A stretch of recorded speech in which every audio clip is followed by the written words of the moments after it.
इस कार्यक्रम के पुण्यार्चक हैं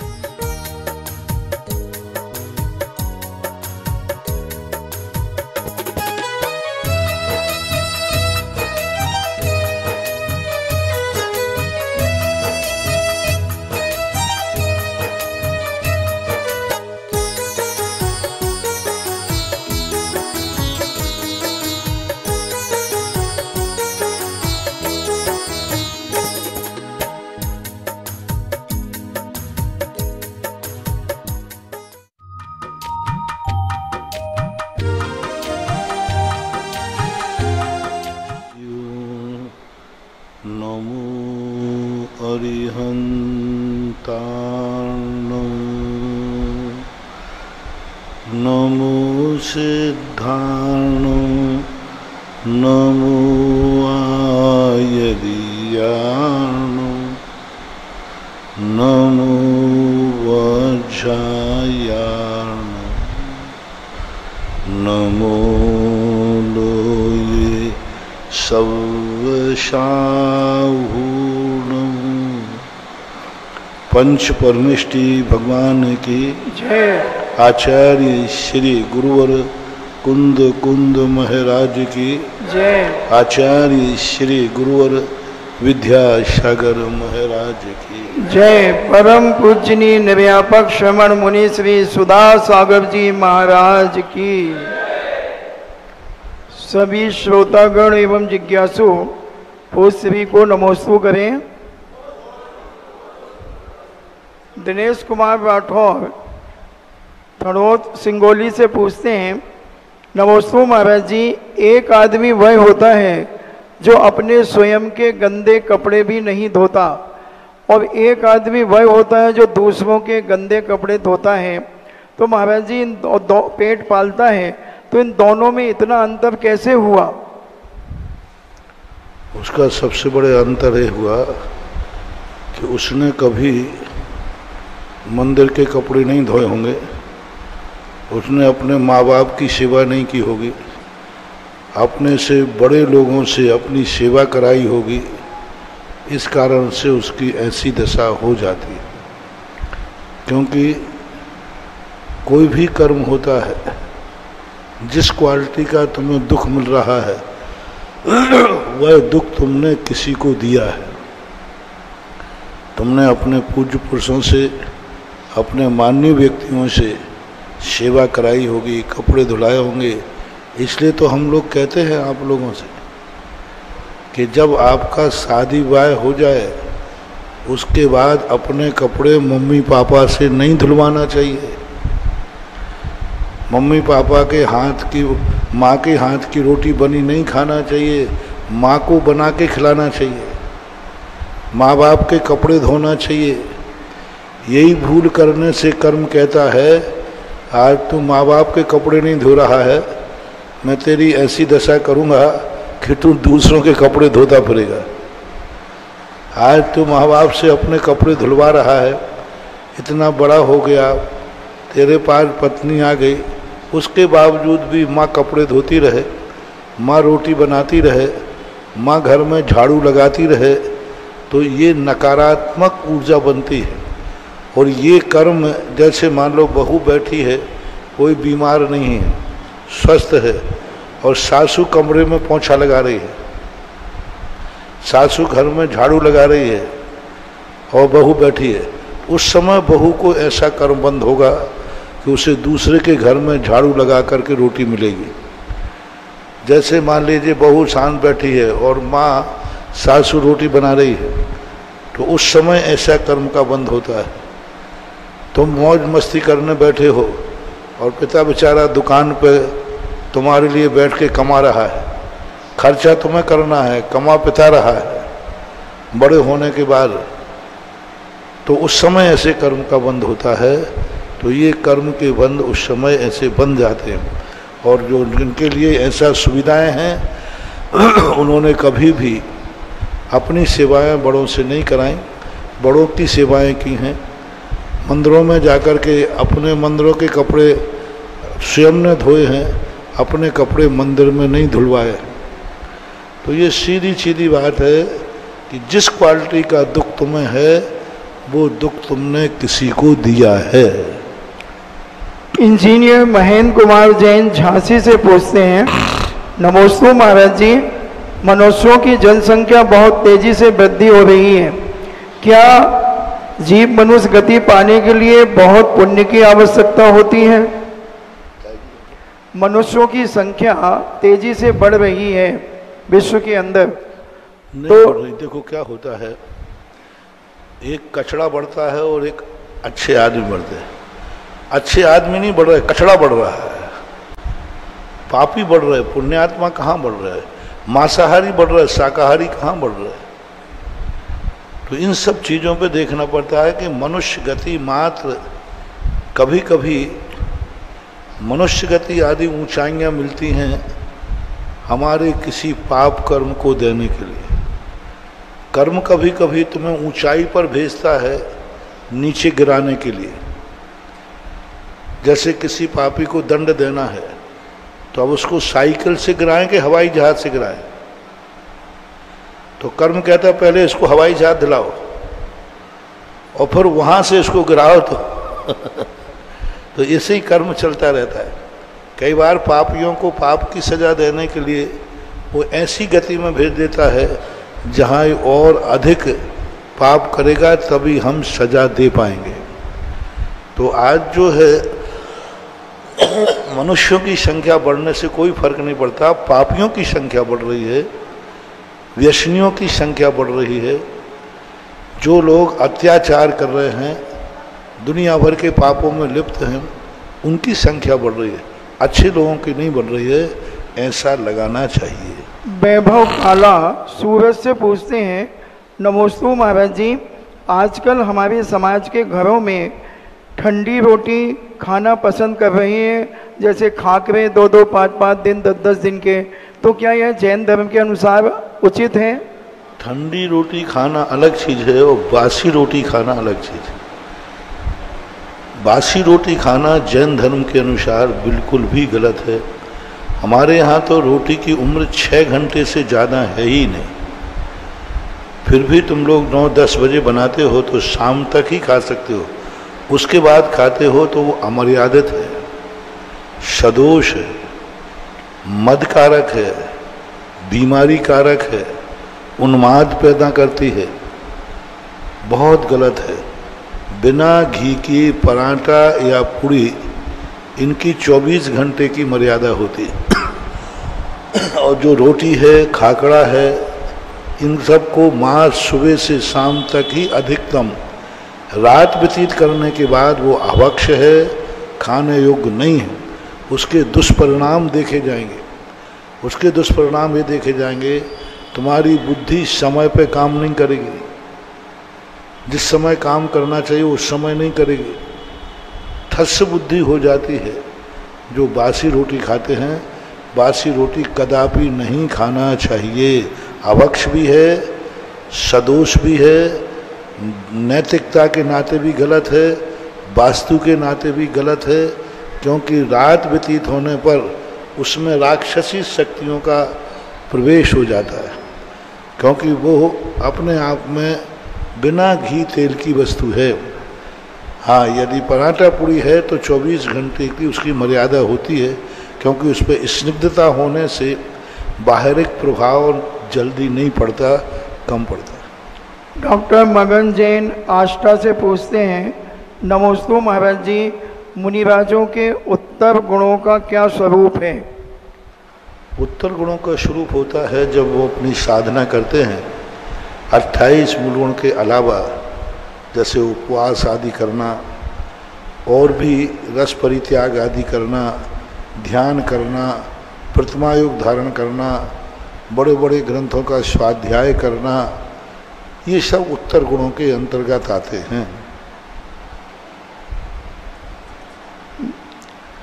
कुमारी माया जैन महाराष्ट्र से पूछती हैं, नमोस्तु महाराज जी, आयुर्वेद में अष्टांग हृदय नाम का ग्रंथ ऋषि बांग भट्ट ने लिखा, तो क्या ये जैनाचार्य थे क्या?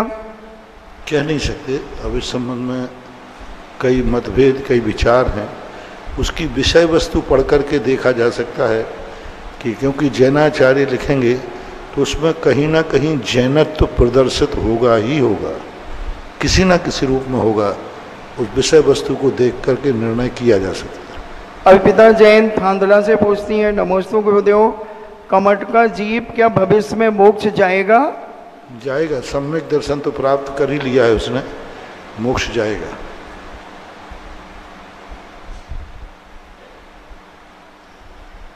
महेंद्र जैन पत्रकार इंदौर से पूछते हैं, नमोस्तु महाराज जी, सच बोलने की आदत हमें हर परिस्थितियों में सामना करने का साहस देती है, लेकिन हमें लोगों से दूर भी करा देती है। ऐसा क्यों? हर व्यक्ति अपनी प्रशंसा चाहता है, चाहे वह झूठी क्यों ना हो। महाराज जी, ऐसी स्थिति में हमें क्या करना चाहिए? क्या करना चाहिए? अपने वस्तु स्वरूप का चिंतन करना चाहिए। जब मैं वैसा गुणवान हूँ ही नहीं तो लोग प्रशंसा कर रहे हैं, उसको एक्सेप्ट मत करो। और निंदा कर रहे हैं और तुम वैसे कार्य किया ही नहीं तो एक्सेप्ट मत करो। अपने अंदर के ऊपर है, दुनिया क्या कर रही है हमें उससे कोई लेना नहीं। दुनिया प्रशंसा करे, निंदा करे, वो दुनिया का काम है। हमें अपनी फीलिंग बदलना चाहिए कि आपको फीलिंग क्या हो रही है। ऐसा राकेश जैन नवी मुंबई से पूछते हैं, हे मुनिवर, आपने फरमाया है हमारे पास दो प्रकार के विचार होने चाहिए, नंबर 1 जानने के लिए और दूसरा पाने के लिए। तो मेरा ये सवाल है कि वस्तु को जाना कैसे जाता है? किन बच्चों को? वस्तु को जाना जाता है वस्तु के स्वरूप को।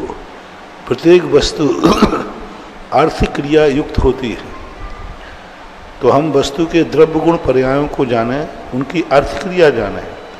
यह वस्तु कैसी है, किसके लिए है, क्यों है। हवाएं चलती हैं, क्यों चलती हैं, किस लिए चलती हैं। अभी तूफान आते हैं, अपन को बड़ा गुस्सा आता है, अरे भाई बड़ा तूफान आया, पंडाल उड़ा के ले गया, तो बंद करवा दूं? तुम्हारा पंडाल ना उड़ जाए इसलिए तूफान रुकवा दूं? ध्यान रखना, फिर बरसात, प्रकृति कहती बरसात नहीं आएगी। अब जो तूफान तुम्हारे पंडाल को उड़ा रहा है वही तूफान तुम्हारे लिए बरसात ला रहा है। उसके बिना बरसात आएगी नहीं। तो हमें ये देखना चाहिए कि हमें कष्ट हो रहा है, लेकिन वस्तुतः यही तूफान कितनों को सुख देगा, बरसात आएगी तो। दुनिया क्या होती है, अपनी दृष्टि से दुनिया को देखती है। कुम्हार कहता है कि मैंने एक दादाजी थे, उनकी 2 बेटियां थी। एक बेटी वहाँ बुआई जो मिट्टी के बर्तन बनाता था, एक बेटी बुआई जिसके यहाँ बगीचा था। दोनों के यहाँ वो पहुँचा तो एक बेटी कहती, पिताजी आप बहुत धर्मात्मा हैं, भगवान के पास आपकी पहुँच है, बस प्रार्थना करो ये 2-3 दिन पानी नहीं बरसे, नहीं तो ये सारे मिट्टी के बर्तन खत्म हो जाएंगे और हम भूखे मर जाएंगे। उसने कहा बेटी कर देंगे। बाप बेटी को कर देता है। शाम को दूसरी बेटी के पास पहुंचा, बोले पिताजी आप धर्मात्मा हो, भगवान तक आपकी पहुंच है, आप प्रार्थना करो आजकल में पानी बरस जाए, नहीं तो हमारी ये सारी बगिया छूट जाएगी, सूख जाएगी, हम क्या खाएंगे पिए। अब पिताजी क्या करें? एक बेटी के बर्तन और दोनों की बेटियां हैं, अब पिताजी क्या करें? अब हर व्यक्ति अपनी दृष्टिकोण से पिताजी को मोड़ना चाह रहा है। हर व्यक्ति भगवान को, प्रकृति को, वस्तु को अपने तरीके से मोड़ना चाहता है कि मेरे लिए परेशानी नहीं हो। लेकिन उस परिस्थिति से हमें देखना है कि सारे जगत का क्या है। सांप को हम अपनी दृष्टि से देखते हैं कि काट लेगा तो हम मर जाएंगे, लेकिन कभी सांप की दृष्टि से देखो कि जहर उसकी जिंदगी के लिए वरदान है। तो हमारा जैन दर्शन यही कहता है वस्तु स्वरूप जानो, वस्तु को ही नहीं जानना। वस्तु को जानो, वस्तु के स्वरूप को जानो और फिर उसको बदल दो।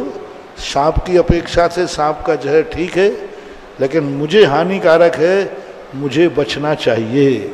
तो सांप को मारने की अपेक्षा सांप से हम बचेंगे तो सांप की भी जिंदगी जी जाएंगे और हम अपनी जिंदगी भी जी लेंगे। इसको बोलते हैं सांप को जानो और अपने को बचाओ। सांप को जानो और सांप को मारो मत। सांप को जानो और अपने को बचाओ, यही सिद्धांत। वैभव काला सूरज से पूछ श्रीमती रुठियाई से पूछती हैं, नमोस्तु महाराज जी, साधु महाराजों के 46 दोष और 32 अंतराय क्या होते हैं? अंतराय होते हैं जो आते हैं, बहुत सारे अंतराय, बाल का है, मिट्टी का है, कंकड़ का है, जीव का है, किसी के रोने का है, गंदगी आदि, बहुत सब अंतराय लिखे हुए हैं उस प्रकार के। ऋतु जैन दिल्ली से पूछती हैं, नमोस्तु महाराज जी, असाता कर्म के उदय में हमारे मन में अचानक से बार बार कुछ भी अशुभ भाव आ जाता है, तो उसे हम कैसे संभालें जिससे हमारे परिणाम ना बिगड़े? असाता कर्म के उदय से अनेक बार परिणाम खराब हो जाते हैं। हमें ये विचार करना है कि हमने कर्म खोटा किया था तब ये असाता कर्म आया। अपराध करते समय हम विचार करें, सजा काटते समय तो समता भाव रखें। जब अपराध करते हैं उस समय हमें विचार करना चाहिए। तो ऐसी स्थिति में यही विचार करना चाहिए, जे कर्म पूरब किए हैं खोटे, सहे क्यों नहीं जिए रहा। राजीव जैन अमर पाटन से पूछते हैं, मेरे आराध्य गुरुवर के चरणों में कोटि सा नमन। महाराज जी, प्रत्याशक्ति न्याय का आश्रय क्या है और किस ग्रंथ में इसका वर्णन मिलेगा? इच्छा शक्ति पग पग में सभी चीजें हैं, जितने संकल्प हैं सब इच्छा शक्ति के ऊपर है। मैं मुनि बना हूं, इच्छा शक्ति पर बना हूं। आप घर से यहाँ तक निकले हैं, इच्छा शक्ति पर निकले हैं। आप रात में सोते हैं, इच्छा शक्ति से सोते हैं। आप यात्रा पर निकले, इच्छा शक्ति से निकले। इच्छा शक्ति आपकी पावर थी। यदि आपको ये हो जाए मैं तो गाड़ी में नहीं बैठूंगा, एक्सीडेंट हो जाएगा, तो फिर गाड़ी में कभी बैठ नहीं पाओगे। किस कारण से बैठ जाते हो गाड़ी में? एक्सीडेंट हो सकता है कि नहीं, लेकिन इच्छा शक्ति नहीं होगा। कोई भी क्रिया है 24 घंटे में जितने आप कार्य करते हैं सब इच्छा शक्ति से ही होते हैं। यदि इच्छा शक्ति खत्म हो जाए तो तुम एक क्षण भी कुछ कर नहीं पाओगे। तो जो कुछ भी दुनिया में हम कर रहे हैं सब इच्छा शक्ति से कर रहे हैं। मुनि व्रत धारण किया, इच्छा शक्ति से किया। आप नियम ले लेते हैं, इच्छा शक्ति से लेते हैं। तो इच्छा शक्ति का अर्थ है कि हमारा विल पावर, उसमें बीच में असफलता के चांस दिख रहे हैं। 1000 इंटरव्यू में पास होना है और 10,000 लोगों ने फॉर्म भरा है इच्छा शक्ति के बल पर। उनको भी मालूम है कि पास तो 1000 ही होना है और 9,000 तो फेल होंगे, सबको मालूम है। लेकिन 10,000 लोग इच्छा शक्ति रखकर पढ़ाई कर रहे हैं, ऐसा होना। डॉक्टर अनेकांत जैन नई दिल्ली से पूछते हैं, नमोस्तु महाराज जी, क्या मिथ्या दृष्टि की संलेखना हो सकती है? यदि हो सकती है तो उसका स्वरूप की प्रक्रिया क्या है? नहीं हो सकती। निधि जैन सैदपुर से पूछती हैं, नमोस्तु गुरुदेव, मैंने जानते हुए किसी का कभी बुरा नहीं किया, न कभी बुरा सोचता हूँ, पर मेरे साथ हमेशा कुछ ना कुछ लगा रहता है। अपने बच्चों को पढ़ाना चाहती हूँ पर वो पढ़ नहीं पाते। गुरुदेव, मैं नहीं समझ पा रही हूँ कि मेरा ऐसे कौन से पाप का उदय चल रहा है जिसके कारण मैं अपने बच्चों को कुछ भी नहीं कर पा रही हूँ। कभी दूसरों के बच्चों को भी पढ़ाने के संबंध में सोचा करो। जो हम चाहते हैं, देखो दुनिया में खेती का सिस्टम है, खुशी बांटेंगे हमें खुशी मिलेगी, हम दूसरे को खुश करेंगे हम खुश होंगे, दूसरों का भला करोगे तुम्हारा भला होगा, दूसरों का बुरा करोगे तुम्हारा बुरा होगा। जैसा बोओगे वैसा पाओगे।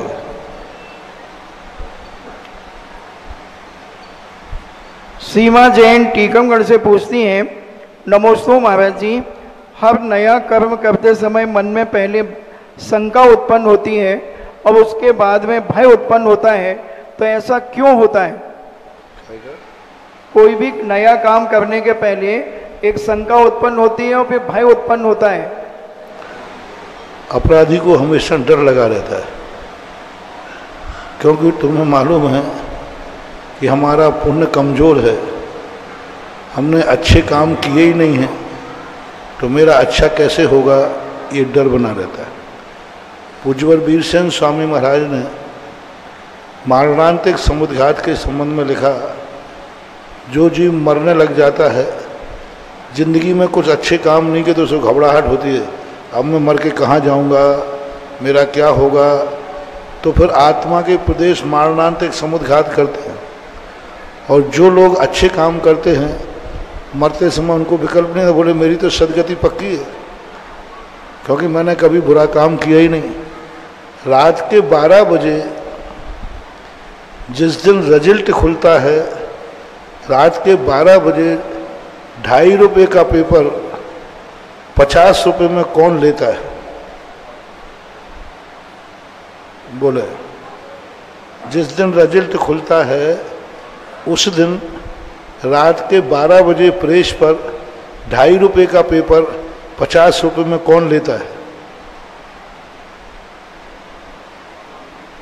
जिसका पेपर बिगड़ा है। जिसका पेपर बिगड़ा है वो रात के 2:30 बजे 12 बजे पहुंच जाता है। साहब बता दो, जिससे सुबह होने के पहले अपना मुंह छुपा सके। वो 50 रुपये, अभी 6 घंटे रुक जा, 2.5 रुपये का पेपर है, 50 रुपये देता है 2 नंबर पे। ऊपर का पैसा वही देता है जो कहीं ना कहीं से गड़बड़ होता है, फॉल्ट होता है। और जो अच्छे पढ़ने वाले होते हैं वो पेपर ही नहीं देखते, बोले क्या देखना, मुझे मालूम है मेरे कितने नंबर आएंगे। तो यही स्थिति बनती है कि आपका खुद का पेपर बिगड़ा हुआ रहता है, इसलिए हर कार्य करने में तुम्हें डर लगता है कहीं मेरा पुण्य मेरा साथ देगा या नहीं, क्योंकि हमने पुण्य तो किया ही नहीं। अतिशय जैन मुजफ्फरनगर से पूछते हैं, नमोस्तु महाराज जी, जब हम किसी धार्मिक क्रिया को करते हैं मंदिर जी के अंदर, तो मूल नायक भगवान से आज्ञा लेते हैं, वहाँ श्रीफल समर्पित करते हैं, तो कई जगह यक्ष यक्षिणी देवियों से भी आज्ञा ली जाती है, तो क्या यह आगम के अनुसार सही है क्या? अब ये तो कोई उचित नहीं है, भगवान से आज्ञा लेना ही हमारे यहाँ विधि विधान।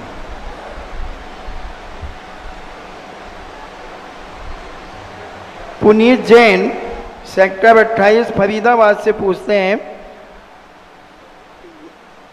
8 द्रव्य में अर्घ बनाए घ्राणत पूजूं श्री जिन राय महासुख होए, ऐसे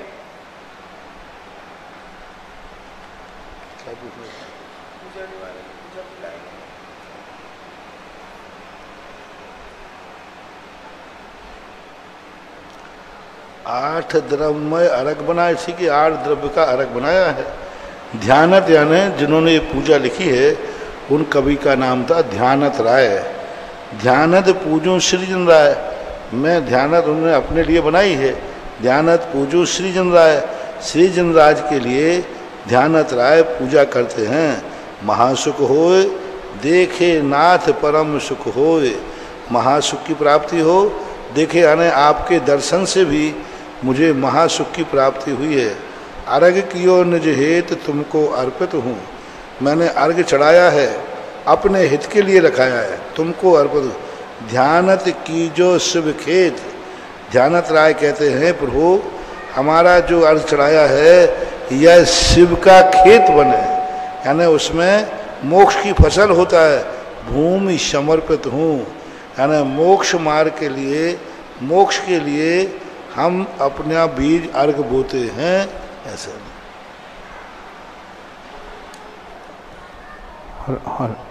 लोकप्रिय जिनवाणी चैनल, आदिनाथ चैनल, शोधा कलश चैनल के श्रुति भक्तों एवं भव्य सभागार में उपस्थित श्रद्धालुओं की ओर से परम पूज्य गुरुदेव भगवान के पावन चरणों में नमोस्तु नमोस्तु नमोस्तु परम पूज्य छुल्लक जी के पावन चरणों में इच्छामी इच्छामी इच्छामी। आज के पहले जिज्ञासु के तौर पर पूर्व केंद्रीय ग्रामीण विकास राज्य मंत्री भारत सरकार माननीय श्री प्रदीप जैन आदित्य। उसके बाद तैयार रहेंगे श्री कुलदीप जैन करगवा। पूज्य महाराज जी के चरणों में नमोस्तु, पूज्य छुल्लक जी के चरणों में इच्छामी। पूज्य महाराज जी, पूरे दुनिया के अंदर हर व्यक्ति मोबाइल का प्रयोग करता है। एक जो नई स्टडी आई है कि जो बच्चे खेल के मैदान में जाते थे, आज वो 92% बच्चे मोबाइल पर गेम खेलते हैं और खाना खाते समय 82% बच्चे मोबाइल हाथ में लिए रहते हैं और उसके बाद खाना खाते हैं। इसी तरह दिन में 5 से 6 घंटे, और उससे जो स्टडी से आया है कि जो ब्रेन में ट्यूमर है, कैंसर है और आँख और कान, इसकी बहुत तेजी से बच्चों के ऊपर दुष्प्रभाव पड़ रहा है। तो ऐसा कैसे संभव है महाराज जी कि आज के युग में मोबाइल हम लोगों के लिए अनिवार्य है, लेकिन बच्चों से वो दूर रहे ताकि वो बीमारियों से ग्रसित ना हो। विज्ञान की नीति है कि विनाश की कगार पर ले जाकर के उसको बचाओ। जितने आविष्कार विज्ञान कर रहा है साइड इफेक्टेड हैं। कोई भी चीज आविष्कार करता है थोड़े दिन के बाद कहता है खतरा है। आज मोबाइल इतना खतरनाक बन रहा है, टीवी, लैपटॉप आदि, कि वह बच्चा जो देख रहा है जिसकी आंख में अभी ताकत नहीं है, कोमल है, और आप लोग बड़े लोग बेटे को मोबाइल चलाना, 5 साल से छोटा बच्चा मोबाइल चलाता है, माँ चलाना सिखाती है। पहले बच्चा रोता था तो उसे गले लगा के सुलाती थी, आज बच्चा रोता है तो उसको मोबाइल पकड़ा देती है, फ्री हो गए। अब उसको जो मोबाइल पकड़ाया है वो उस माँ और बेटे की हत्यारन है। जो माँ अपने बेटे के मनोरंजन के लिए मोबाइल पकड़ा देती हैं वो बेटे के लिए हत्यारन है, उसका प्राणों की हत्या कर रहा है। आँखों की हत्या होगी, ब्रेन की हत्या होगी। पहले लोग खेलने जाते थे, मनोरंजन भी होता था और शरीर की हेल्थ भी बनती थी, पाचन भी होता था। अब तो वो तो कुर्सी पर बैठा हुआ, सोफा बैठे मोबाइल देखता रहा, मन तो चल रहा है लेकिन शरीर बिल्कुल बेकार हो रहा है। तो ये सब बड़ों को सुधरना पड़ेगा, बच्चों को तो सुधार नहीं सकते। माँ बाप यदि ये नियम ले लें कि 5-6 साल तक जब तक बच्चा बड़ा होता है उसको मोबाइल दिखाना ही नहीं चाहिए, उसको डराओ, भय दिखाओ, उसको हानि लाभ बताओ, वो सब बताना पड़ेगा।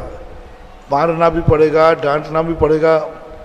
हमारे यहाँ माताएं पहले कहती, देख बेटा रात में भोजन करेगा तो सींग निकल आएंगे। अब सींग में कुछ नहीं निकलते, लेकिन बच्चे को भय पैदा करना है। तो इस संबंध में बड़ों को सोचना चाहिए। बड़े लोग आज खाना खाते समय मोबाइल देखते, टीवी देखते, और जब टीवी देखते समय तुम भोजन कर रहे हो वो भोजन तुम्हारे लिए जहर बनेगा।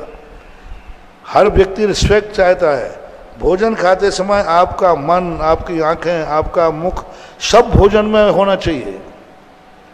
अब आज भोजन तो तुम खाते जा रहे हो लेकिन आपका उपयोग टीवी पर है, पिक्चर देख रहे हो, कुछ भी देख रहे हो, खाते जा रहे हो, भोजन के आप बेइज्जती कर रहे हो। यानी भोजन से ज़्यादा मूल्यवान आपको टीवी है, वही भोजन आपको अभिशाप दे रहा है। अभिशाप दे रहा है कि तू मेरी उपेक्षा कर रहा है, मैं तेरी जिंदगी हूँ, मैं तेरा प्राण हूँ, और तू मेरे लिए ध्यान ही नहीं दे रहा है, तू टीवी पर देख रहा है। तो वही अन्न उसको अभिशाप दे रहा है कि मैं तेरे पेट में जाऊंगा लेकिन जहर बनाऊंगा, बीमारी पैदा करूंगा, कैंसर पैदा करूंगा, क्योंकि तूने मेरा अपमान किया है। इसलिए भोजन खाते समय आपको कुछ भी, सब टीवी में भी सब बंद होना चाहिए। मन भी भोजन में, आंखें भी भोजन में, मुख भी भोजन में, हाथ पैर भी सब भोजन के लिए होना चाहिए। वो भोजन बहुत बड़ी चीज होती है। लेकिन आज सब घरों में भोजन करते करते कुछ ना कुछ टीवी, मोबाइल, कुछ ना कुछ चालू रहते ही है। आज प्रश्न किया आपने, तो मैं भारत के नाम से संदेश देना चाहूँगा, अपने भक्तों से कहना चाहूँगा, जिस समय घर में भोजन होता हो कोई भी टीवी आदि नहीं चलना चाहिए। भोजन करते समय यहाँ वहाँ की गप्पें नहीं करना चाहिए। भोजन संबंधी चर्चा करो। थोड़ा सा भी भोजन आपको अमृत बनेगा। बच्चों के लिए अपना पिंड छुड़ाने के लिए, अपने परेशानी छुड़ाने के लिए बच्चों को मोबाइल मत दो। बच्चों को उस सिस्टम को मत सिखाओ जो सिस्टम उसकी ज़िंदगी के लिए अहितकारी है। उसको वही सिस्टम बताओ जो उसके लिए ठीक ठाक हैं। तो इस सब के लिए बहुत सही बात है कि ब्रेन ट्यूमर ये जितनी आदि हो रही हैं, इन सब में 90% यही कारण है कि लोग टीवी मोबाइल से बहुत खतरा। आने वाला समय देखना, सबके हाथों को पैरालिसिस होना है, सबकी उंगलियां बुढ़ापे में काम नहीं करेंगी, क्योंकि आप 5-5, 6-6 घंटे मोबाइल पकड़े रहते हैं हाथ में, और हाथ में चलने की फैशन हो गई है। खास तौर से महिलाएं हाथ में मोबाइल यूँ पकड़े रहेंगी। अब 2-2, 3-3 घंटे तक मोबाइल को आप यहाँ नसों में टच किए हैं, बुढ़ापे आते आते तक उंगलियां काम करना बंद कर देंगे। जेब में रखने के लिए आज विज्ञान मना कर रहा है कि जिस समय हार्ड होता है उस समय जेब में ना रखें। तो ये सब चीज़ों पर आपको विचार करना चाहिए। हाथ में मोबाइल को लेकर घूमना घंटों तक बहुत हाथ के लिए बहुत हानिकारक। और रेज कितनी आ रही हैं, आप सबसे बड़ी, आप भरी दिन भर में आपने 10 फोन किए, लेकिन जितनी रेज आकाश में चल रही हैं सब मोबाइल को टच कर रही हैं, यानी आपकी बॉडी में प्रवेश कर रही हैं। तो मोबाइल अपने पास रखना ही नहीं चाहिए, क्योंकि मोबाइल के अंदर आप सुने या नहीं सुने, लेकिन जितनी आकाश में रेजें हैं, सिस्टम है, वे सब मोबाइल को टच करती हैं, तुम्हारे शरीर में प्रवेश करती हैं, नुकसानदायक होता है। मोबाइल को अपने पास से अलग रखो, दूर रखो। पहले फ़ोन होता था, जब करना तब फ़ोन के पास जाओ, नहीं तो नहीं जाओ, ऐसा माना चाहिए। कुलदीप जैन के बाद तैयार रहेंगे सुरेंद्र जैन, बीरांगना नगर। गुरुदेव के चरणों में त्रिवार नमोस्तु नमोस्तु नमोस्तु। छुल्लक जी के चरणों में इच्छामी इच्छामी इच्छामी। हे मुनिवर, मेरा प्रश्न है कि जो व्यक्ति पाप आदि की कमाई से, चोरी डकैती छल कपट से पैसा कमाते हैं और अपने परिवार का उस पैसे से भरण पोषण करते हैं और परिवारजन उस संपत्ति का उपयोग करते हैं, तो क्या उन लोगों को भी उसका दोष लगता है? सबको लगता है, सब पार्टनर शेयर बन रहेगा थोड़ा थोड़ा। सुरेंद्र जैन, बीरांगना नगर के बाद तैयार रहेंगी डॉक्टर राशि जैन।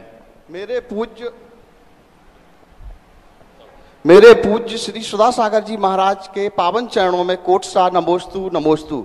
छुल्लक जी के चरणों में इच्छामी इच्छामी। पूज्य श्री तुलसीदास जी ने रामचरितमानस ग्रंथ के अंतर्गत एक चौपाई लिखी है, जो संसार के सबसे बड़े सुख को प्रदर्शित करती है। संत समागम जग सुख नाही। हे गुरुदेव, बुंदेलखंड वासी और पूरे जैन समाज झांसी को ये समागम प्राप्त हो रहा है आपके श्री चरणों का है, और ऐसा आप आशीर्वाद बनाए रखें कि ये समागम प्राप्त होता रहे। हमारी जिज्ञासा ये है गुरुवर, सवेरे आपने प्रवचनों में क्षमा वीरस्य भूषणम जो आपने बताया उसके बारे में, तो हम इसमें जानना चाहते हैं कि वीर कौन है, इसमें वीरों को परिभाषित कर दीजिए। वीरों को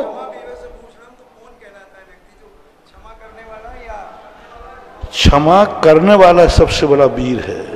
क्षमा मांगना तो सरल है, और क्षमा करने वाला, क्योंकि हमने प्रातःकाल ये कहा, गलती होने पर हर व्यक्ति एक्सेप्ट करता है मेरे से गलती हो गई, क्षमा करना।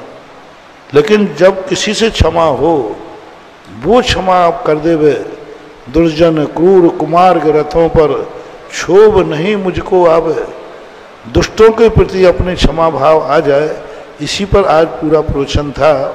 साधु सज्जन लोग जो दूसरे उनसे साथ दुष्टता का व्यवहार करते हैं, उसको भी वो क्षमा करते हैं।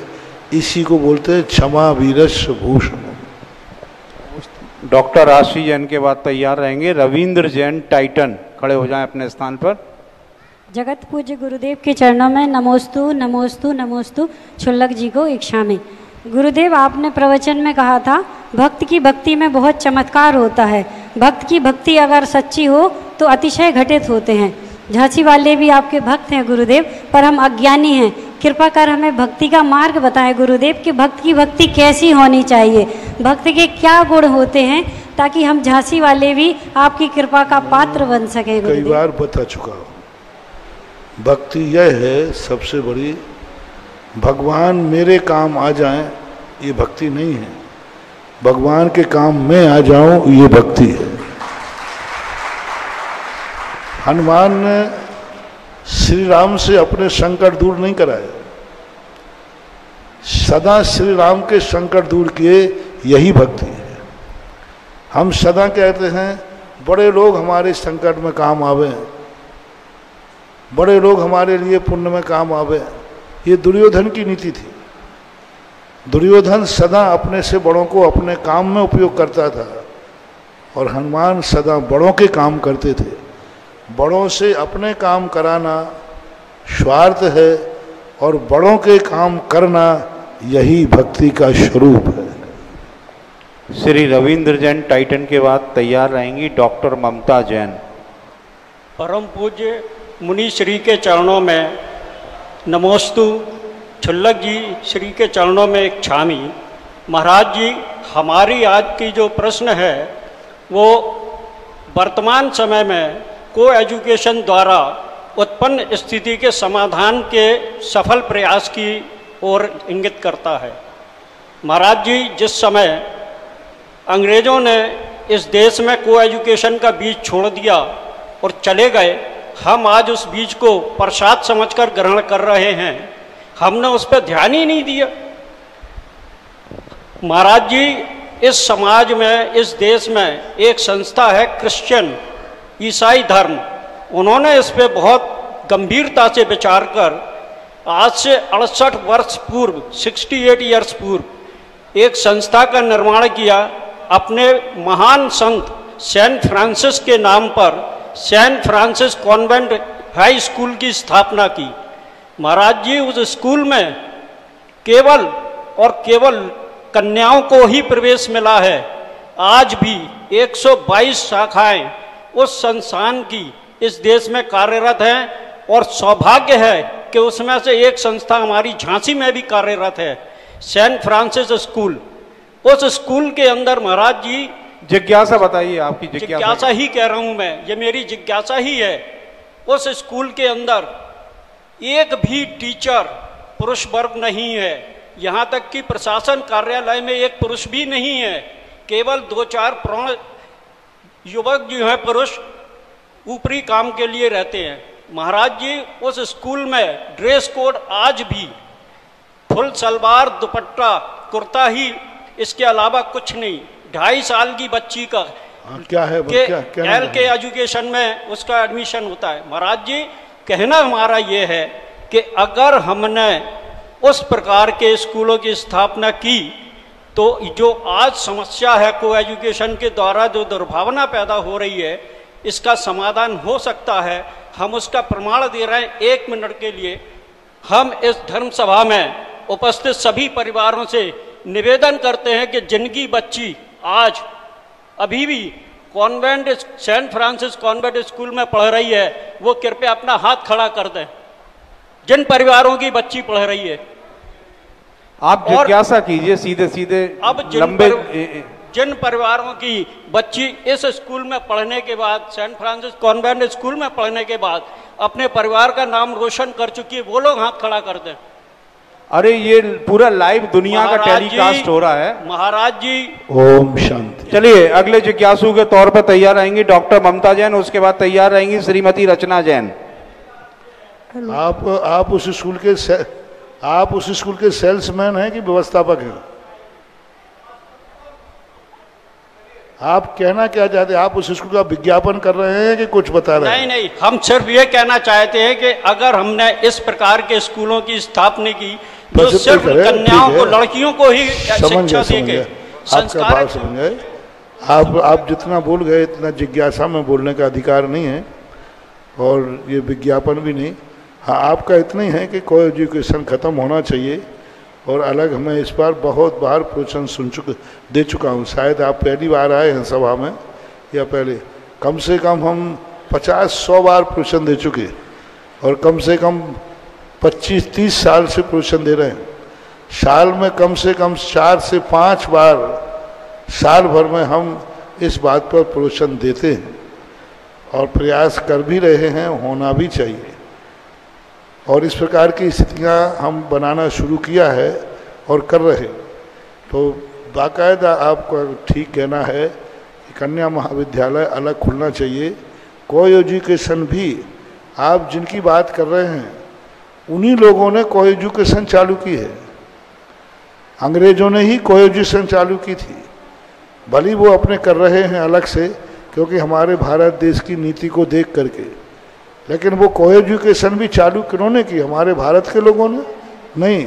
हमारे रामचंद्र जी को एजुकेशन में नहीं पढ़े, पांडव दुर्योधन को एजुकेशन में नहीं पढ़े, पहले के जितने महापुरुष हैं सब को एजुकेशन में नहीं करे। को एजुकेशन लाया कौन है? यही कॉन्वेंट लाया है। को एजुकेशन लाया कौन है? क्रिश्चियन लाए हैं। को एजुकेशन लाया कौन है? अंग्रेज लाए हैं। हमारे भारत की देन थी नहीं को एजुकेशन। किसी भी इतिहास में हमने को एजुकेशन का उल्लेख कहीं नहीं पड़ा। तो वो ठीक है, कुछ विद्यालय चला रहे हैं ऐसे, वो चलाने की उनकी मजबूरी हो सकती है, लेकिन उनकी नीति साफ नहीं है। नीति उनकी यही होना चाहिए कि को एजुकेशन को उनको शुरुआत ही नहीं करना चाहिए। भारत में सबसे पहले को एजुकेशन किसने खोली, किसने चालू किया था? अंग्रेजों ने। तो ऐसी बात नहीं है।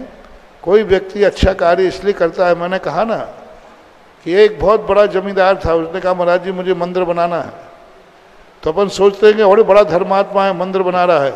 वो मंदिर नहीं बना रहा है, अपने जमीन के रेट बढ़ा रहा है, क्योंकि मंदिर बनते ही रेट बढ़ जाते हैं।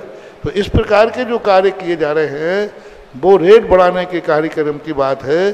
को एजुकेशन को सबसे पहले डॉक्टर 18वीं शताब्दी में मैकेलेक ने इंग्लैंड के पार्लियामेंट में उपदेश दिया था कि भारत को यदि नष्ट करना है तो नारी जागत को भ्रष्ट करो और सबसे पहले को एजुकेशन चालू करो, स्त्री पुरुष का भेद मिटा दो।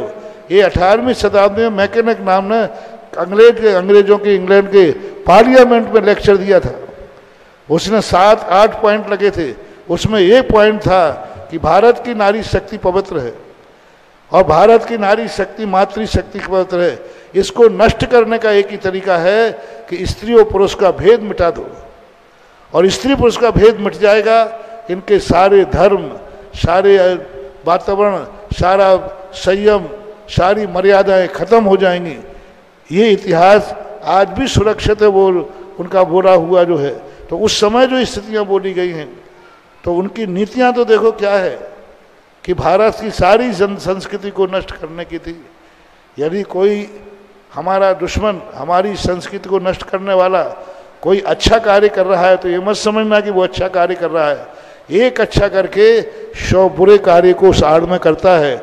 जैसे जमींदार एक छोटे से प्लाट में मंदिर बना करके अपने जमीन के रेट बढ़ाता है, ये नीति है भाई साहब आपकी। इस नीति पर मैं कभी, बस इतनी ही बात तुम्हारी बहुत अच्छी है कि जैनियों को, भारतीय लोगों को, भारतीय समाज को कन्या विद्यालय और बच्चों के विद्यालय अलग अलग खोलना चाहिए। इस बात पर मेरा पूरा समर्थन है, आशीर्वाद। लेकिन जितना विज्ञापन तुमने किया उस विज्ञापन का मैं समर्थक नहीं हूं। डॉक्टर ममता जैन। महाराज जी नमोस्तु। इच्छामी महाराज जी। महाराज जी मेरा प्रश्न ये है कि हम जैनियों के घरों में मंदिर नहीं होता, तस्वीरें हम लोग रखते हैं, लेकिन कभी कभी मन में ये विचार आता है कि हमारा घर अशुद्ध है, नकारात्मक ऊर्जा है, तो हम लोग जैसे भक्तांबर का पाठ घर में करते हैं, जाप देते हैं, पर इसके अलावा ऐसा क्या हो सकता है जिसमें हमें ये लगे कि हमारा घर पॉजिटिव ऊर्जा से भरा है?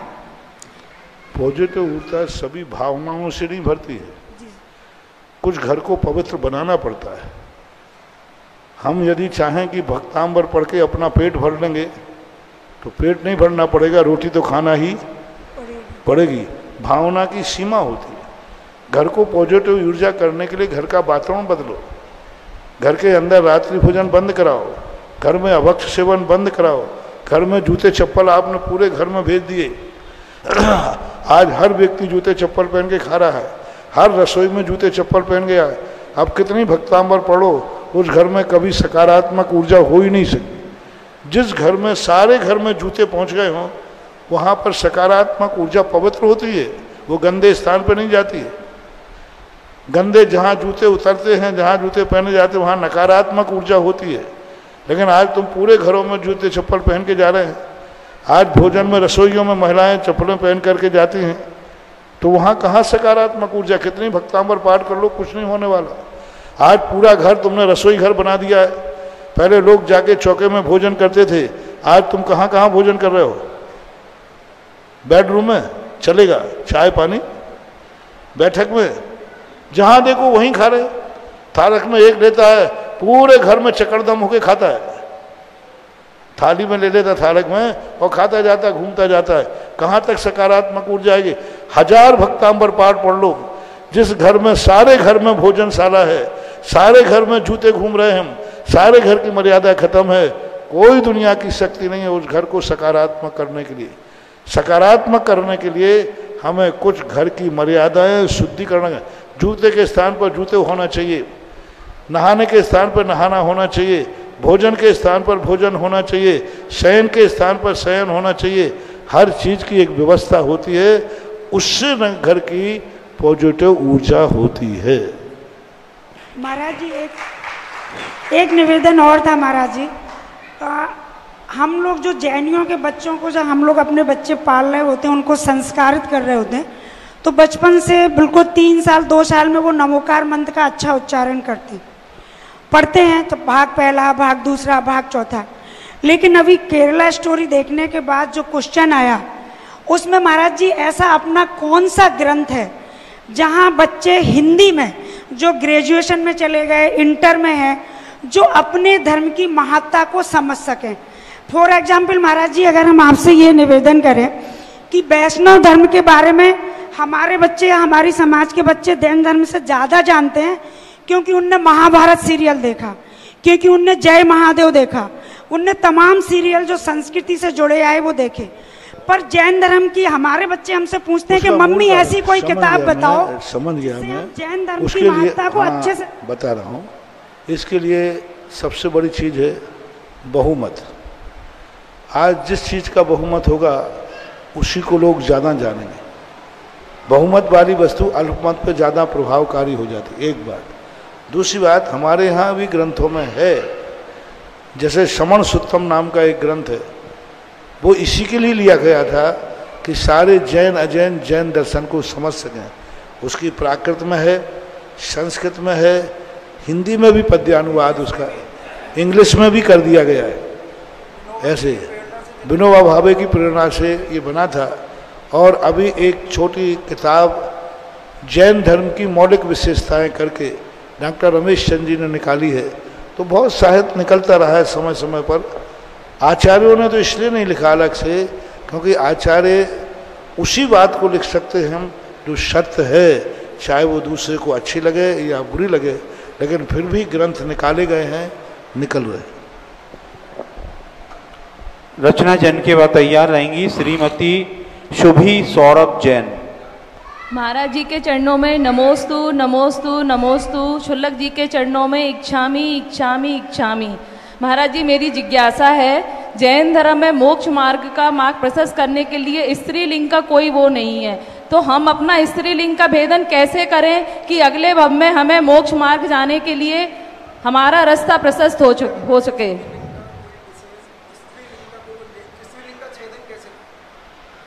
स्त्रीलिंग के तो सारी व्यवस्थाएं स्त्रीलिंग के हैं। सारे जितने धर्म हैं, सम्यक दर्शन है, परिणामों में निर्मलता है, पूरा जैन दर्शन पतन को रोकने के लिए ही है। जैन दर्शन में स्त्री की निंदा नहीं की गई है, स्त्री को संभाला गया है। स्त्रियों को स्त्री बनने के उपाय बताए गए हैं कि इस कारण से बनते हैं, उन उपायों को छोड़ो। तो इसलिए जो चर्या रूप बताई जाती है उस सब में सम्यक दर्शन यदि प्राप्त कर ले तो वो स्त्री पर्याय में उत्पन्न होती नहीं। लिखा है उसको स्त्री पर्याय कभी नहीं मिलती जब तक वह सम्यक दृष्टि होती है। तो ऐसा श्रीमती शुभी सौरभ जैन के बाद तैयार रहेंगी श्रीमती सरोज जैन झांसी। आपने अक्सर कर देखा हो, जितनी कथाएं हैं, जितने व्रत हैं, सब स्त्रियों को ही प्रसिद्ध किया गया। सब स्त्री पर्याय के विच्छेद, जितनी कथाएं व्रत होते हैं, रोहिणी कथा, रवि व्रत कथा, मुकुट सप्तमी कथा, इनमें सबसे ज़्यादा महिलाओं की कथाएं कि पुरुषों की? सब महिलाओं की कथाएं, सबसे ज़्यादा महिलाओं की कथाएं। आप जितनी भी चर्चाएं देख लीजिए, उनमें सब में महिलाओं को ही उपदेश हैं। चाहे सुगंध दशमी हो, चाहे मुकुट सप्तमी हो, चाहे रवि व्रत हो, सब में आप उठा के देखो, कन्याएं, राजा रानियां, महिलाओं का ही उल्लेख है और उन्हीं के लिए उद्धार करने के मार्ग दिखाए गए। महाराज श्री के चरणों में कोटिशा नमोस्तु नमोस्तु नमोस्तु, क्षुल्लक जी के चरणों में इच्छामी इच्छामी इच्छामी। महाराज श्री, हमारी जिज्ञासा है कि हमारे घर के बगल में हॉस्पिटल है, वहाँ मच्छर मारने की मशीन लगी हुई है और वो हम लोग जब शाम को निकलते हैं तो मच्छरों की मरने की चट चट आवाज़ आती है। इसमें क्या हम लोगों को दोष लगता है और इसका हम लोग क्या करें? अब दोष तो नहीं लगेगा, लेकिन अब क्या करते हैं, आजकल सब यही स्थितियाँ हैं। महाराज जी, आवाज़ तो सुनाई देती है चट चट की। अपने भावना करो, भगवान इनको सद्बुद्धि दे। नमोस्तु महाराज। हाँ, यदि तुम्हें अच्छा लग रहा है कि अच्छा हुआ हमें मशीन नहीं लगाना पड़ी और उस मशीन से हमारे मच्छर भी निपट गए, तो फिर दोष लगेगा। नहीं महाराज जी, इससे हम फिर तो दोष लगेगा।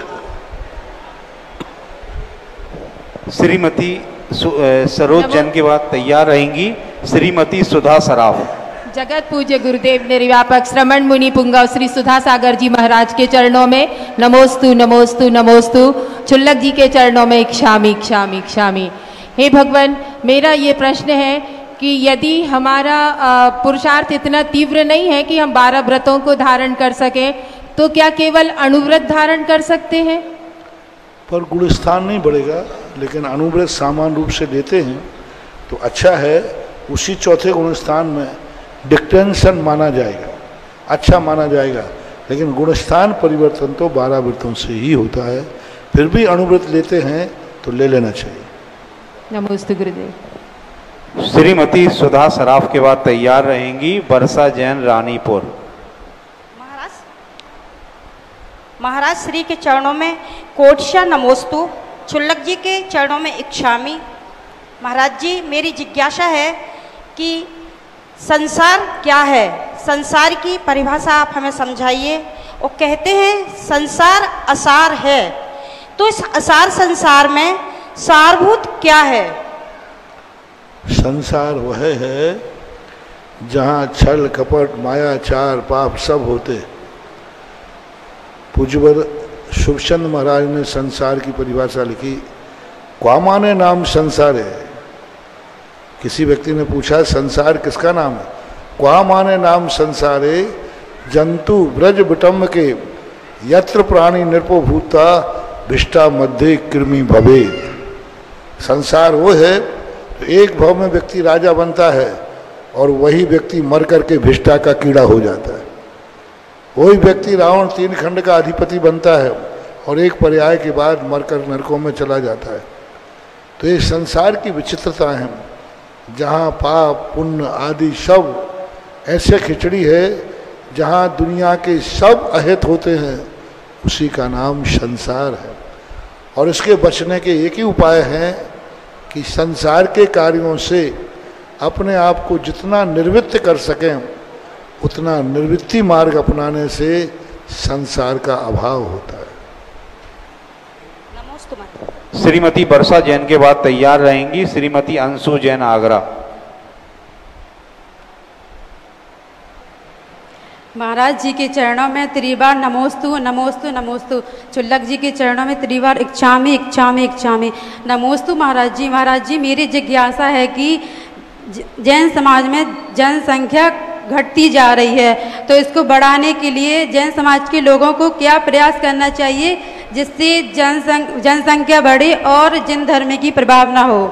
बढ़ाने का कोई उपाय करना ही नहीं, घटाना बंद कर दो, अपने आप बढ़ जाएगी।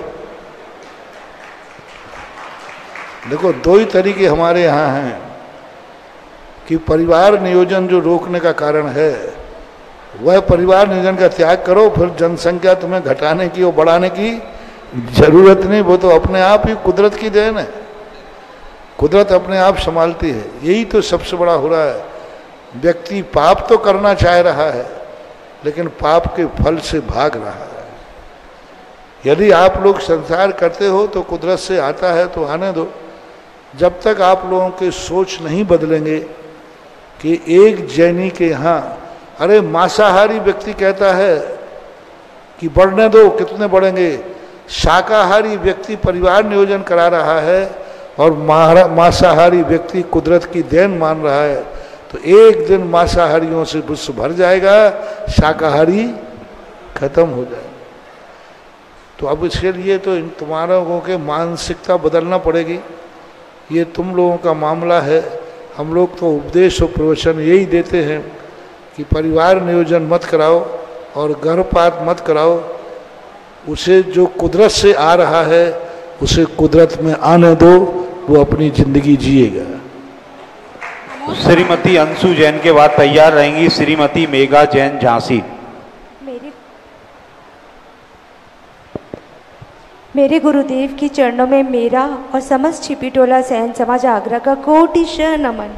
हे गुरुदेव, एक अणुवृत्ति मनुष्य और एक अणुवृत्ति तिर्यंश, इन दोनों की निर्जरा समान होती है या द्रव्य क्षेत्र कालभाव की अपेक्षा से इनमें अंतर आता है? अंतर आता है, दोनों में अंतर रहेगा। अणुवृत्तों की भी असंख्यात लोक प्रमाण अंतर होते हैं। जैसे एक क्लास में सभी विद्यार्थी पढ़ते हैं, सभी के नंबर एक समान नहीं आते, पास सभी हो सकते हैं। कभी कभी त्रियंशों के भी नंबर अच्छे आते हैं मनुष्यों से, और कभी कभी मनुष्य के अच्छे नंबर आते हैं। यदि सामान्य रूप से पूछा जाए तो पंचम गुण स्थान में मनुष्यों के नंबर इसलिए ज़्यादा होते हैं क्योंकि पंचम गुण स्थान में एलक, शुल्लक और आरिकाएँ भी होती है। लेकिन यदि नियम की अपेक्षा देखा जाए तो कई त्रियंशों के इतने अच्छे नंबर हैं कि मनुष्य तो फेल हो रहे हैं और त्रियंश पास हो रहे हैं। तो इसमें एक नियामक कारण नहीं बना सकते, बाकी सामान्य कारण है विशुद्धि भाव। जिसकी विशुद्धि ज़्यादा हो वो मनुष्य हो अथवा त्रियंश हो, विशुद्धि से परिणाम फल मिलता है। श्रीमती मेघा जैन के बाद तैयार रहेंगे महेंद्र कुमार जैन रसिया पाली। जिनकी वाणी को सुन सुनकर हमारा जीवन बड़ा हुआ, जिनकी छत्र छाया में रहकर हमने अपने जीवन को अभिसंचित किया, ऐसे असीम परम उपकारी गुरुवर के चरणों में कोटिसा नमोस्तु नमोस्तु नमोस्तु। जिनकी पाठशाला के नियमों से हमारा जीवन आज भी अनुशासित है, ऐसे परम उपकारी छुल्लक जी के चरणों में इच्छामी इच्छामी इच्छामी। महाराज श्री, वैसे तो आपके समस्त जगत पे अनंत उपकार हैं, लेकिन ललितपुर वासियों पर आपकी असीम आप जिज्ञासा करें, समय खराब हो रहा है, इसमें समय खराब कर दे। 1 मिनट आपका चला गया। महाराज श्री, हमारी जिज्ञासा ये है कि हम लोगों ने आपके सानिध्य में बहुत पंच कल्याणों का लाभ लिया और बहुत पंच कल्याणों की महिमा में हम लोगों ने आपका योगदान लिया, लेकिन आजकल के बच्चे जो हैं वो पंच कल्याणक की महिमा को इतने अच्छे से नहीं जानते। अगर उनसे कहते हैं तो वो कहते हैं मम्मी बहुत भीड़ रहती है। तो महाराज श्री, हम आपके श्रीमुख से सुनना चाहते हैं कि बहुत आजकल पंचकर्णक बच्चे भी खूब आ रहे हैं, चिंता मत करो। पहले पंचकर्णक साल भर में 10 होते थे, आज 100 पंचकर्णक हो रहे हैं। दिन दूने रात चौगनी महिमा बढ़ रही है और तुम कह रहे पंचकर्णक कम है। दिन दूने रात चौगने पंचकर्णक बढ़ रहे हैं। पहले तो कई सालों में पूरे एरिया में 1 पंचकर्णक होता था, आज तो एक नगर में साल भर में 2-2, 3-3 पंचकर्णक हो जाते हैं। महाराज जिज्ञासा ये है कि बच्चे पूछते हैं और हम लोगों का सही जवाब नहीं दे पाते कि पंचकर्णक से लाभ क्या होता है। आप लोगों को पढ़े लिखे होना चाहिए बच्चों के जवाब देने के लिए, कहो ना। आजकल स्कूलों में बच्चों का इंटरव्यू के साथ साथ माता पिताओं का इंटरव्यू लिया जाता है। भूल आप लोगों की है कि आप लोग अच्छा स्वाध्याय करें, 12 वर्षीय कोर्स करें, फिर बच्चों के दनादन जवाब दें और प्रभाव ना करें। महाराज श्री, हम तो 12 वर्षीय पाठशाला के 2nd ईयर के छात्र हैं। बस अब आगे जाकर के वही बहू को पढ़ा देना तुमने, बच्चों को संस्कार दो। महेंद्र कुमार जैन के बाद तैयार रहेंगे दीपक वैद्य। हेलो, महाराज श्री दिगंबर जैन समाज पाली की नमोस्तु नमोस्तु नमोस्तु, हमारे परिवार की महाराज श्री नमोस्तु नमोस्तु नमोस्तु, छुल्लक जी इच्छामी इच्छामी इच्छामी।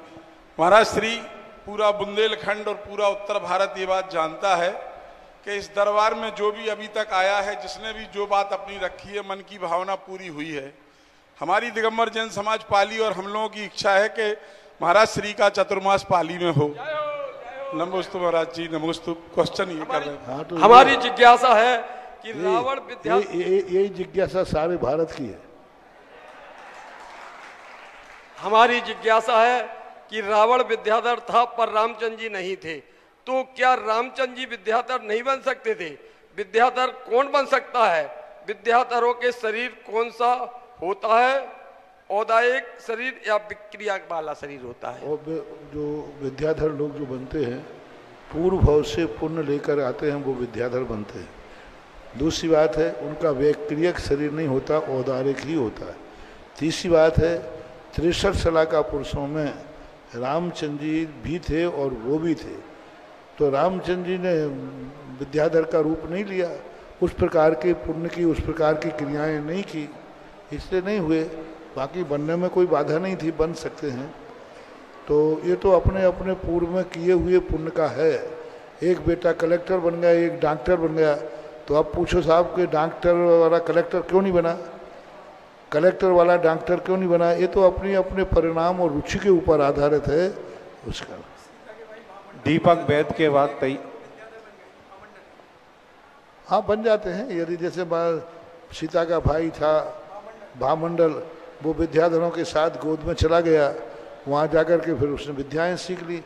विद्याएं जो हैं प्राप्त करके भी व्यक्ति विद्याधर लोग बन जाते हैं। विद्याधर के पुत्र विद्याधर नहीं होते, विद्याधर के पुत्र विद्याधर नहीं हो सकते क्या? होते हैं, क्यों नहीं होते? होते। दीपक वैद के बाद तैयार रहेंगी श्री ममता जैन और उसके बाद आखिरी जिज्ञासु के तौर पर प्रमोद जैन।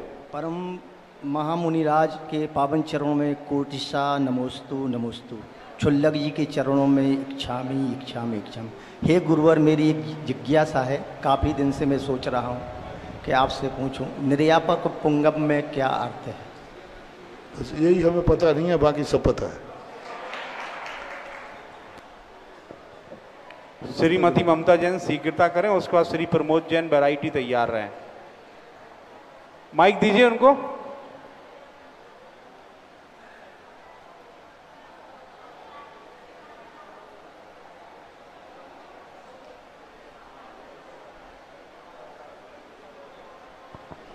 परम पूज्य गुरुवर को नमोस्तु नमोस्तु नमोस्तु, और छुल्लक जी को इच्छामी इच्छामी इच्छामी।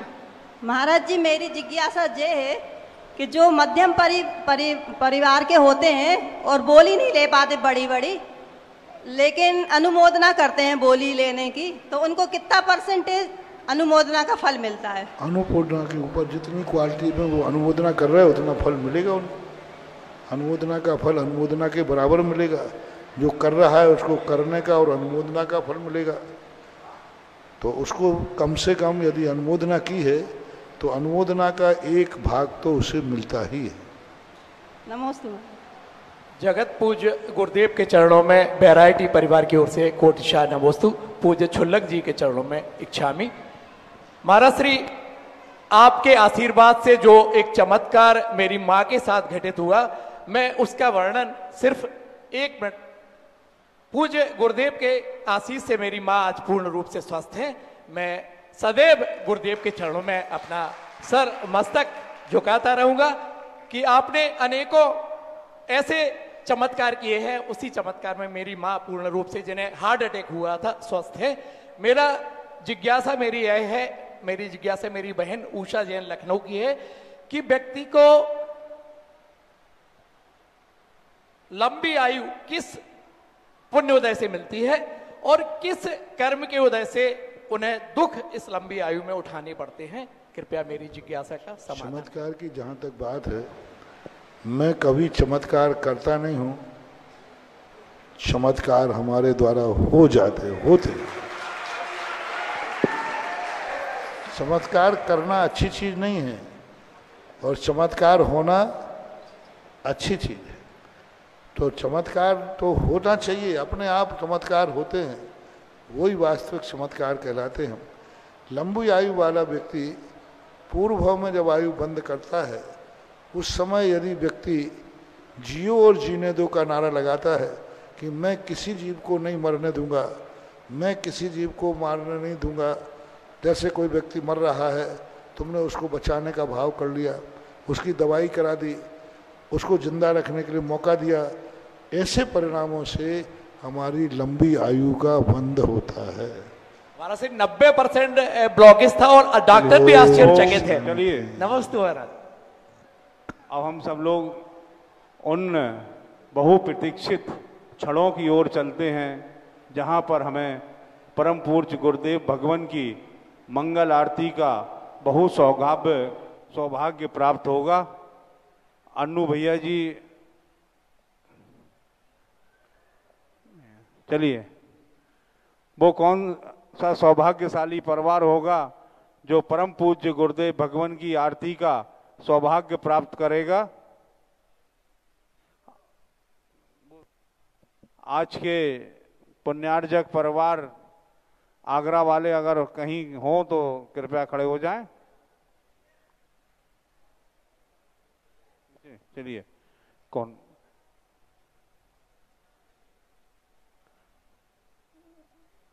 ₹11,111, 11,111 रुपये एक, 11,111 रुपया दो। और भी कोई महानुभाव अगर आगे बढ़ के लेना चाहता है, चलिए 11,111 रुपया तीन। यह सौभाग्य हम सबके बड़े भाई आदरणीय श्री प्रदीप जैन आदित्य द्वारा प्राप्त किया गया है, वो आ जाएं।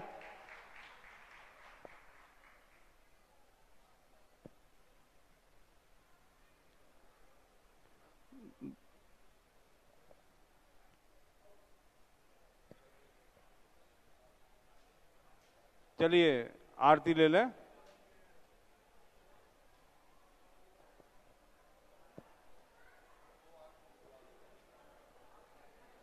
वो वाली आरती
इस कार्यक्रम के पुण्यार्चक थे